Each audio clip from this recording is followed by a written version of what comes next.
그래서 저는 이제 여러분과 함께 건강 10가지 법칙을 이야기하려고 합니다. 그걸 저는 책에다 건강 10계명이라고 했어요.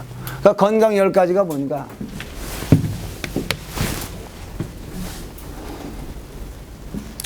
제가 가슴에 손을 얹고 생각했을 때 이 법칙을 제대로만 지켜간다면 많은 사람들은 병원에 그렇게 자주 가야 될 이유가 현저하게 줄어들 겁니다. 저는 감히 말하건대 10번을 갈 걸 한 번만 가도 된다. 너무 안 가도 곤란하잖아요, 여러분. 그래서 적어도 검사를 받아야 되고, 또는 때로는 우리가 세균에 감염되거나, 저 역시도 마찬가지예요. 그럴 수 있어요, 없어요? 살다 오면 실족할 수도 있는 거고. 그렇죠? 그럴 때는 현대의학의 도움을 무조건 받아야 돼요. 그런데 그것을 떠나서 제가 지금부터 말씀드리려고 하는 건강 10가지 법칙은, 이것은 첫째로 제일 중요한 게 뭐예요? 제일 중요한 게 공기죠, 공기. 또 어떻게 이 공기를 호흡하는가, 이 부분을 얘기하는 거야. 여러분 지금 숨 쉬고 계셨어? 안 쉬고 계셨어요? 내가 의식적으로 숨 쉬고 계신 걸 아신 분 계셔요? 안 계세요, 여기? 여러분 숨 쉬었다는 걸 조금 전에 제가 여쭤보기 전에 나 숨 쉬고 있었어. 계속해서 호흡을 의식적으로 계속해서 숨을 지금 몇 번 쉬는지 아시는 분 있으면 손 들어보세요. 아무도 안 계시는 것 같아. 근데 분명히 호흡은 하고 계시죠? 너무 중요하니까 여러분이 생각 안 해도 저절로 쉬어. 맞지요? 엄마 뱃속에 있을 때는 엄마 탯줄을 통해서 영양을 공급받고 산소도 공급받고 그렇게 있었어요. 나오면서 어떻게 돼요? 이제부터 죽을 때까지 숨 안 쉬고 못 사는 그게 돼요. 그래서 숨 안 쉬면 큰일 나요. 그래서 애가 어떻게 돼요? 에? 울지 않으면 호흡을 한 거야, 안 한 거예요? 네. 울면서 어떻게 돼요? 이렇게 움츠려 있던 허파가 팍 터져버려요. 탁 열리면서 어떻게 돼요? 그때부터 호흡을 시작하는 거예요. 그렇습니까? 안 하면 들고 때리잖아요. 거꾸로 놓고 때린다며요. 예? 예. 그렇게라도 해서 충격을 줘서라도 어떻게 돼요? 허파가 팍 펴지면서 어떻게 해요? 호흡을 하게 만들어주는 거예요. 우리는 살아있으면서 이 호흡하지 않고 살아갈 수 없어요. 어떤 선지자들, 어떤 말하자면 돌을 닦는 그런 분들에 의하면 이 세상의 모든 이 우주는 그 호흡에 의해서 이루어진다는 거예요. 네, 그런 표현 하시는 분도 계세요. 다 호흡한대요. 네. 그렇죠? 특히 생명체는 동물, 식물은 말할 것도 없고, 심지어는 광물도 호흡을 하고 있다는 거예요. 안 하면, 네, 그것도 또 문제가 생기는 거예요.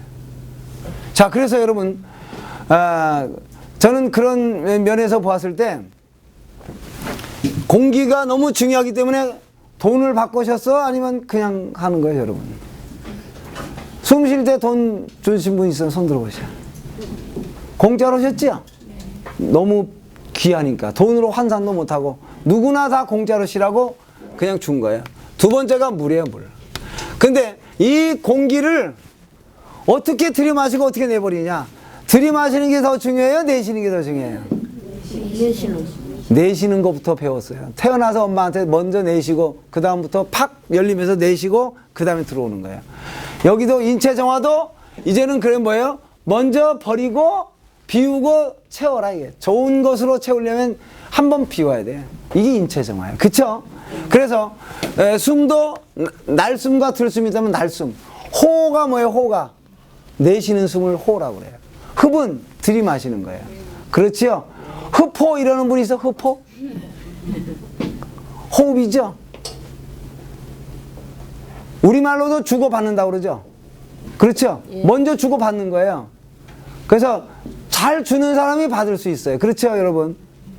근데 영어랑은 되게 표현이 다 반대인데 이상하게 요거만은 기브 앤 테이크 같아요. 테이크 앤 기브는 이렇게 안 해요. 받고 준다 이렇게 미국 사람들도 그런 얘기 안 해요. 그죠? 요거는 똑같아. 대개는 다 틀려. 반대야. 이게 막 그 사람들하고 어순이 다 반대가 많죠. 근데 요거는 같더라고. 주고받는다. 기브 앤 테이크예요. 호흡. 그래서 먼저 버리는데 뭐로 버려요? 배로 버려야 돼. 그걸 복식 호흡. 그걸 책에다 제가 길게 버려요. 길게. 길게 내셔야 돼요. 호흡이 긴 사람이 오래 산다고 볼 수도 있어요. 호흡이 짧으면 상대적으로 숨도 짧아진다. 이렇게 생각하셨어요. 그래서 숨이 막 헐떡거리는 숨을 쉬는 사람은 되게 오래 못 살 수 있어요. 돌아가시는 분이 숨을 길게 쉬다가 잘 있어라 이러고 하세요. 막 이 호흡이 짧아지다 가셔요. 마지막에는. 돌아가시는 분은 대변을 쫙 버리고 가죠? 비우고 가요. 비우고. 그쵸? 네. 물 엄청 중요하죠? 이거는 4분만 쉬지 않으면 가는 거예요. 가는 거예요. 성질 급한 사람은 1분도 안 돼갖고 가는 사람도 있어. 네. 물은 한 4일 정도만 만약에 안 마시면 대부분 견디기 어렵다는 거예요. 물은 언제 마셔야 되는가? 핵심만 말씀드리면 밥 먹을 때를 비껴라 해요. 밥 먹을 때를. 위장에 밥 먹기 30분 전부터 밥 먹고 가장 정확한 건 2시간까지는 위장이 싹 비워낼 때까지는 물을 넣지 말아달라는 거예요. 왜? 소화에 방해가 되기 때문에. 아셨습니까? 예. 그럼 어떤 물을 먹는가? 가장 좋은 거는 순환되는 물이 제일 좋죠. 계곡에 흐르는 물이 가장 좋다는 거 아니에요. 오염되지 않은. 그거보다 아니면 이제 지하수물. 그렇죠? 그래도 너무 오염되면 정수물을 먹어야 되겠지만. 그런 물을 벌컥벌컥 찬물을 마실까? 조금씩 따뜻한 물을 마실까? 네, 또 따뜻한 물을 제가 지금 이렇게 따뜻한 물을 조금씩 마시는 것처럼 그렇게 해야지 막 무슨 막 소나기가 막 들어오듯이 막 이렇게 하시면 다 씻겨 내려가는. 소나기 내리면 어떻게 되면 막 다 씻겨 내려가잖아요. 천천히 와야지 물이. 비가. 그죠? 오케이. 이해됐습니다. 그럼 얼마만큼 마시느냐? 자, 얼마만큼 마시느냐? 자기 몸에 보통 30cc 정도 곱하면 된다는 거예요. 60kg다. 그러면 30cc니까 약 1800. 킬로그램당 30cc 정도가 일반적으로 좋다는 거예요. 30cc 킬로그램. 예? 이거 cc입니다. 밀리리터. 예. 그러니까 내가 70kg다. 그러면 2100 밀리리터, 2100cc 정도 되겠죠. 그렇죠, 여러분? 예. 그렇죠? 예. 100kg다. 그럼 3리터 정도 되는 거예요. 3000cc 정도. 50kg다. 그럼 1500cc 정도만 마시면 되는 거예요. 막 어떤 분들은 막 물을 막 3리터 이상은 무조건 마셔야 된다. 막 4리터 마셔야 된다. 이러면 다 씻겨 내려가 버려. 다 씻겨 내려가. 아셨어요? 예. 예. 그러니까 적당량 우리 물을 먹어야 된다. 뭐 처음에 인체 정화할 때 하루 정도 일시적으로는 물을 좀 더 먹어야 될 필요가 있을 수 있으나 계속 그렇게 마시면 곤란하다는 말씀을 서로 지금 이해하는 겁니다. 아셨죠? 세 번째 중요한 게 뭘까요, 여러분? 태양의 에너지, 햇볕.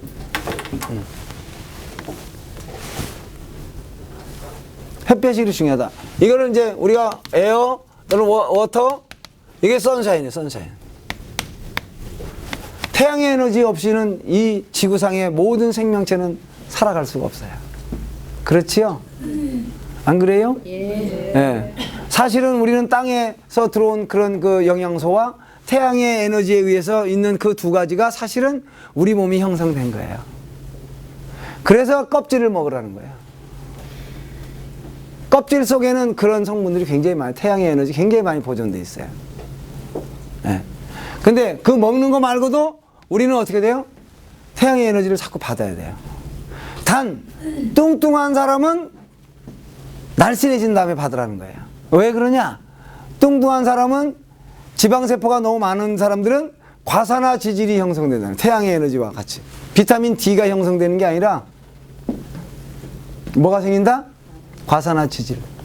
그것은 세포를 파괴시킬 수 있는 그런 주요 원인 물질일 수 있다. 그러니까 뚱뚱한 사람은 뺄 때까지는 양산 뜨고 댕기라. 날씬한 사람이 쓰는 게 아니라. 날씬한 사람은 양산 쓰지 말고 그냥 맨낯으로 댕기는 게 더 좋다.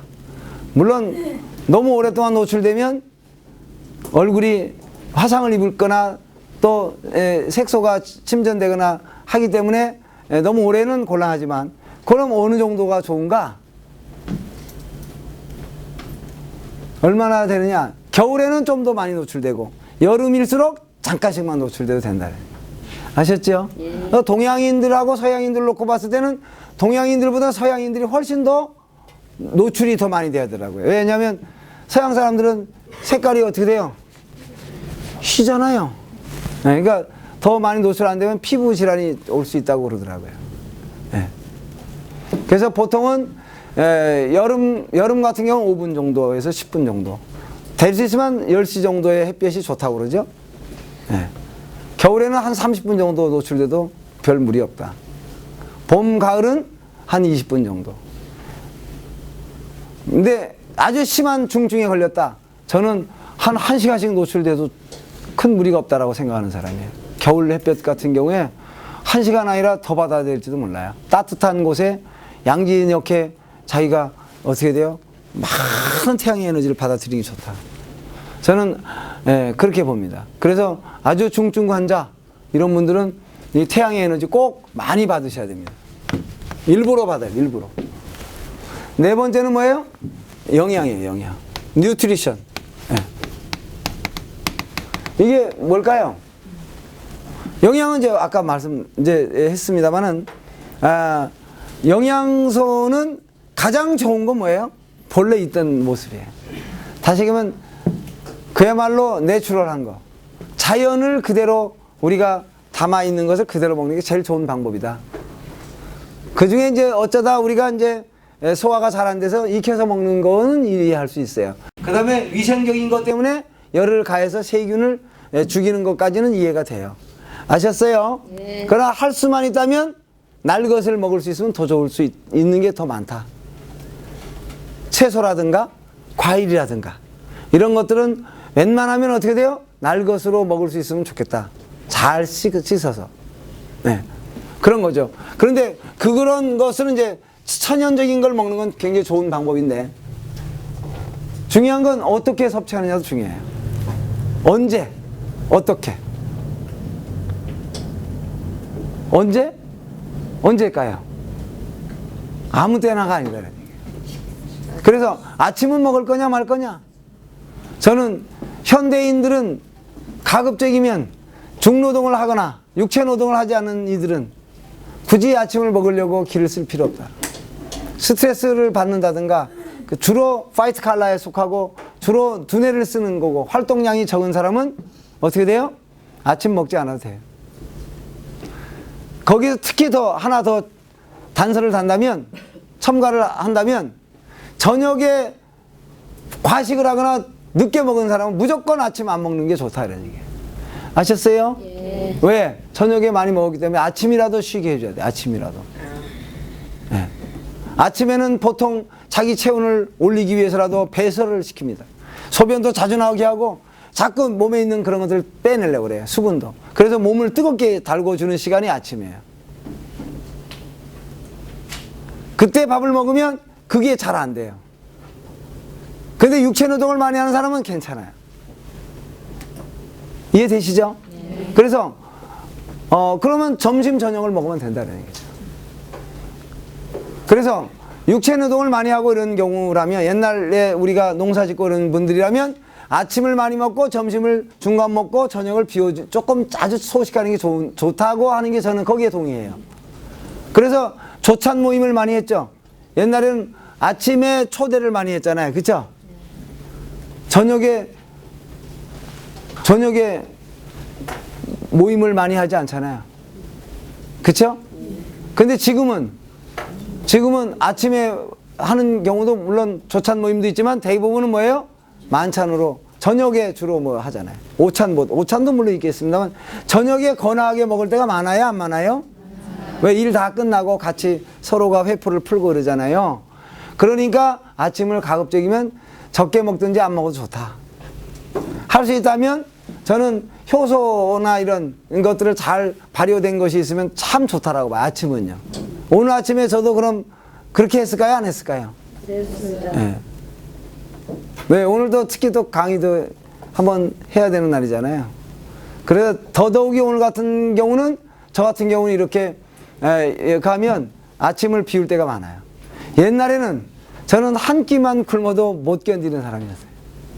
지금은 뭐 한 끼 아니라 두 끼 뭐 이런 것도 잘 이제 견뎌낼 수 있죠. 자, 그래서 여기서 이제 또 뭘 말씀 나누려고 그러냐면 여기서 가장 여러분하고 이해하고 싶은 것 중에 하나가 영양소를 섭취하는 데 있어서 시간 간격이에요, 간격. 그 책에다가 제가 5시간에서 6시간 간격 얘기했어요. 그러니까 간식하지 말자는 거예요. 왜? 간식을 하면 먼저 먹은 음식이 위장에 머물러 있어서 이제 막 내려오자마자 소장에서 막 이제 마지막 소화시켜서 흡수하려고 그러는데 위장에다 또 음식을 또 넣었어요. 그럼 어떻게 돼요? 이 여기를 하던 일을 멈추고 위장으로 먼저 가요. 그러니까 여기서 오랫동안 머물러 있으니까 음식이 이상 변질이 올 수 있어요. 이상 발효가 되고. 다시 얘기하면 부패가 될 수 있어요. 그러니까 간식을 자주 하면 건강이 굉장히 안 좋아질 수 있어요. 간식을 하고 나면 밥맛이 똑 떨어져요. 그래요, 안 그래요, 여러분? 왜? 지쳐버려요. 그러니까 간식은 위장을 지치게 하는 겁니다. 그리고 우리가 먹은 음식을 이상하게 변질시키는 거예요. 그러니까 내가 아무리 좋은 음식을 먹어서도 간식한 것은 대단히 내 몸에 유익하지 않은 행동을 한 거예요. 아셨죠? 그래서 간식하지 말자. 뭐 밤에 먹는 거, 야식, 그 다음에 또 뭐예요? 한꺼번에 많이 먹는 과식, 이거는 뭐 말할 것도 없이 여러분 다 알고 계시니까.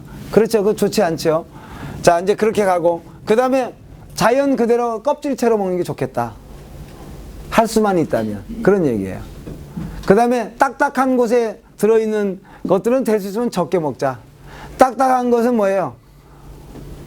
자기가 스스로 딱딱하게 해놓은 것들은 대개 보면 견과류에 해당돼요. 그렇죠? 견과류는 적당량 먹어줘. 너무 많이 먹으면 몸에서 그것도 굉장히 부담을 느껴요. 그러니까 되게 이제 그렇게 이해하시면 되겠습니다. 그 다음에 모든 또 씨앗은 여러분 여기서 이제 이런 게 있어요. 엔자임 인히비타라는 게 있어요. 효소 저해제라고 합니다. 한번 같이 해보세요. 효소 저해제.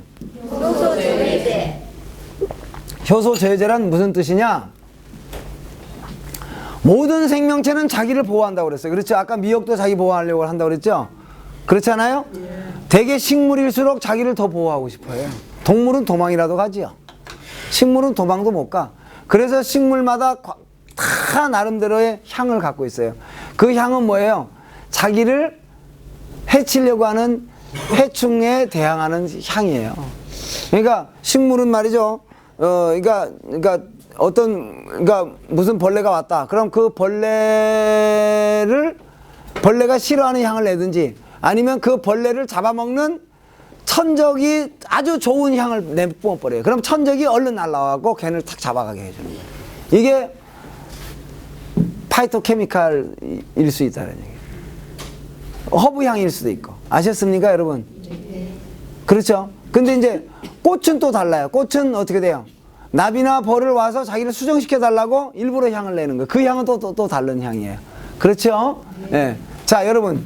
그래서 또 이거 말고 효소 저해제는 뭔가 씨앗이 스스로를 보호하기 위해서 독성을 갖고 있어요.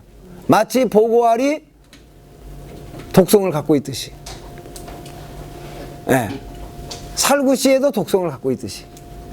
그런데 그걸 발효하면 독성이 어떻게 된다? 그러니까 중화될 수 있다. 무독화될 수 있다. 발효는 그거예요. 잘게 쪼개지는 저분자화도 되지만 또 어떻게 돼요? 독성을 없애는 무독화도 이루어지고 몸에 좋은 물질로 변화되는 것이 발효라고 아까 제가 말씀을 드렸어요. 그렇죠? 그래서 이제 씨앗 종류를 먹을 때는 적게 먹기도 하지만 어떤 것들은 발효되어진 것들을 먹는 것도 굉장히 좋은 방법이다. 이런 말씀을 드리려고 참고로 드렸고요. 이제 좀 더 빨리 좀 진행을 해볼게요. 운동 알고 계시죠? 움직이지 않으면 안 되죠. 운동해야 돼요. 자기에게 맞는 운동. 이건 제가 오늘 여기서 많이 강조하지 않겠습니다.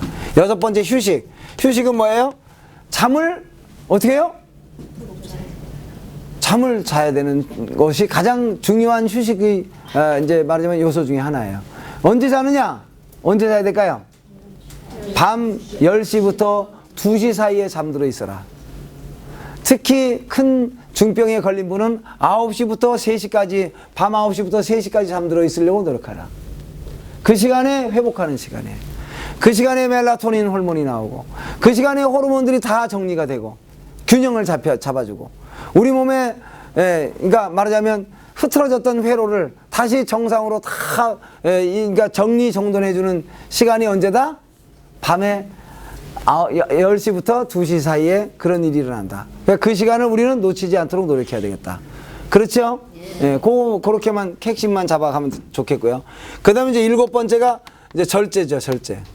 예, 여기 exercise, 그 다음에 rest라고 표현할 수 있겠죠. 예, rest, exercise. 그 다음에 절제는 temperance예요, temperance. 이건 뭐 어떤 뜻인가?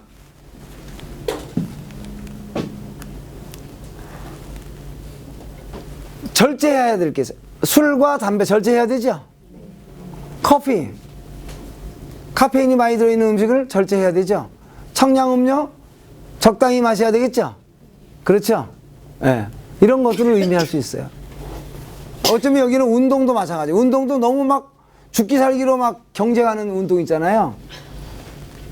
경쟁하는 운동 있어 없어요? 있어요. 되게 운동을 막 죽기 살기로 해버리면 그러면 어떻게 돼요? 촛불을 양쪽에 세워가는 것과 똑같다는 거예요. 그래서 운동을 격렬한 운동을 오래 한 사람은 되게 수명이 감축될 확률이 훨씬 더 높습니다. 네. 그래서 운동도 막 그러니까 경쟁하는 하듯이 하는 그런 운동보다는 좀 더 어떻게 돼요? 그러니까 자기를 평안하게 해줄 수 있는 운동들 이런 것들로 좀 이해하시면 되겠어요. 절제는 그렇게 이해하실 수 있고, 그 다음에 이제 여기는 저 마음을 저는 여러분하고 마음은 정신의 영역이 정신. 우리가 건강하면 심신의 건강 이러잖아요. 심신일여 이렇게도 하죠. 심신일여. 몸과 마음이 하나다. 그러니까 심신일여다.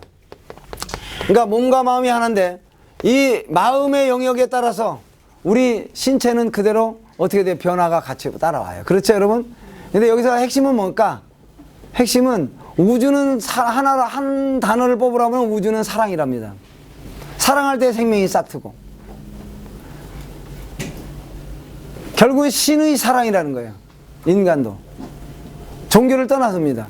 그래서 사랑으로 가득 찼을 때 우리 몸은 좋아지는 거예요. 사랑하면 예뻐져 안 예뻐져? 예뻐집니다. 미워하면 표정이 미워지지. 누구를 미워하면 표정이 미워지잖아요. 누구를 사랑할 때는 어떻게 돼요? 달라지잖아요, 표정이. 안 그래요? 그러니까 여러분 지금 저를 사랑스러운 눈빛으로 대부분 다 바라보고 계시는 거죠? 네. 예? 그러니까 사랑하는 눈빛, 특히 감사하는 생각을 많이 갖고 있는 사람. 예. 그래서 이게 말하자면 이 사랑스러움, 이런 생각과 그 다음에 감사로 넘치는 이것이 되었을 때 좋다. 그러니까 몸이 안 좋은 사람은 일부러라도 감사하다고 하는 게 좋겠어요. 짜증내지 마시고. 짜증을 낸다든가 부정적인 언어라든가 부정적인 생각을 하면 이상하게 뇌파가 하이 베타로 올라가요. 감사하고 사랑하는 마음을 가지면 어떻게 돼요? 뇌파가 알파파나 시타파로 내려와요. 그러면서 몸에는 좋은 부교감 신경이 작동이 돼서 그런 좋은 호르몬이 나와요. 그러면 치료하는 호르몬이 나오기 시작하죠. 그렇죠, 여러분? 그래서 웃음 치료도 있고 또 여러 가지 이제 말하자면 마인드 컨트롤도 있을 수 있겠고 또 종교적으로는 어떻게 돼요? 감사가 극치에 달했을 때 어떻게 돼요? 병이 고쳐지는 그런 놀라운 일들도 있을 수 있다 없다? 저는 믿어요. 근데 계속해서 감사가 가면 죽을 때까지 그러면 막 계속해서 건강할 수 있지만 살다 보면 어떻게 돼요? 아닐 수도 있잖아요. 예. 그래서 이제 종교를 제가 뭐 오늘 여기서 많이 논하려고 하는 건 아닙니다만은 어쨌든 그런 힘도 그런 도움도 받자 이러니 받을 수 있으면. 아셨습니까? 예. 없는 것보다는 저는 있는 게 훨씬 낫다라고 봐요. 어떤 종교든 본인이 믿을 수 있는 종교라면 가지는 게 훨씬 더 좋다. 할 수만 있다면. 그 다음에 9번째가 체온 관리 잘해줘야 돼요. 여기를 이제 말하자면 마인드라고도 할 수 있고 스피릿의 영역이죠. 그러니까 체온 관리. 어떻게 우리 몸을 인체 바디 템퍼리처를 잘 관리할 것인가?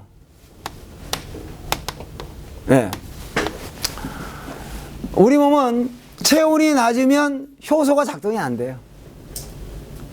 그러니까 체온이 낮은 사람이 되게 암에 걸린다는 얘기 들어보셨습니까? 네. 낮은 온도에 노출된 그 부분이 암이 더 많이 올 수 있어요.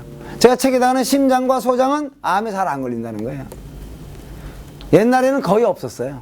근데 요즘은 더러 소장암이 발견된다고 그래서 저도 참, 그럴 수도 있나. 소장은 엄청 뜨거운 곳이거든요. 여러분, 이 짐승 잡았을 때 혹시 이렇게 보면 막 김이 펄펄 이렇게 막 나오지 않아요? 그쵸? 심장의 온도는 굉장히 뜨거워요, 심장은요. 소장도 뜨끈뜨끈한 거예요. 근데 그런 데는 암에 잘 안 걸리는데 얼마나 차게 굴었으면 소장에도 암이 걸리겠냐고. 그건 몰라서 그렇게 된 거예요. 내 몸을 사랑스러운 마음으로 관리를 못한 거예요. 너무, 저는 이렇게도 볼 수 있어요. 우리 인체가 너무 완벽하고 너무 시스템이 정말 오토 컨트롤을 잘 해놨기 때문에 그래서 우리는 등한시할 수 있어요, 건강에.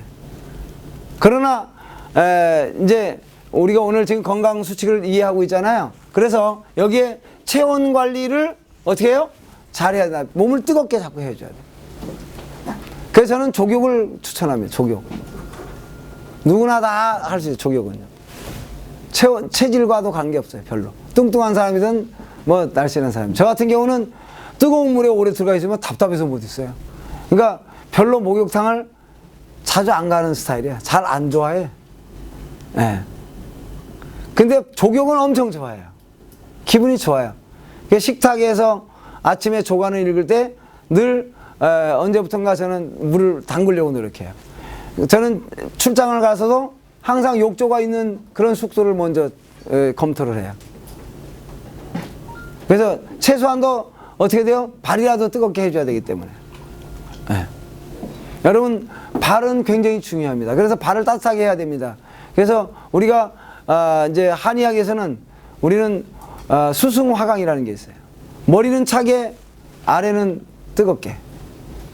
근데 대현대인들은 거꾸로 돼 있어요. 화승수강이에요. 열받는 일이 많고 위에는 뜨겁고 밑에는 차가워져요. 그래서 혈압이 더 높아질 수 있어요. 왜냐면 위에는 피가 더 잘 도는데 밑에는 안 도니까 저 밑에까지 피를 보내려면 어떻게 돼요? 막 심장에서 압력을 가해야 돼요. 이해되십니까? 네, 오케이. 그래서 여기 체온 관리를 하기 위해서 족욕을 하자. 또는 또 중요한 게 뭐예요? 근육을 키우자. 한번 해보세요. 근육을 키우자. 근육을 키우자. 특히 하체 근육, 허벅지 근육 굉장히 중요합니다. 그리고 내장의 온도를 높여줘야 돼요. 내장의 온도를 높이려면 어떻게 돼요? 소화가 잘 되는 음식 먹어야 돼요. 소화가 잘 되는 음식은 뭐예요? 발효식품을 가까이 하는 게 굉장히 좋다. 발효된 식품은 몸에서 유익균을 활성화시켜 주기도 하지만 소화의 부담도 적어지게 하고 완전 소화시켜주고, 완전 소화는 곧 완전 대사에 가깝게 도움을 줄 수 있는 것이니까. 아셨죠, 여러분? 네, 그래서 발효가 잘 된 음식은 굉장히 좋다. 정리하겠습니다. 10번째, 인체 정화 자주 해라.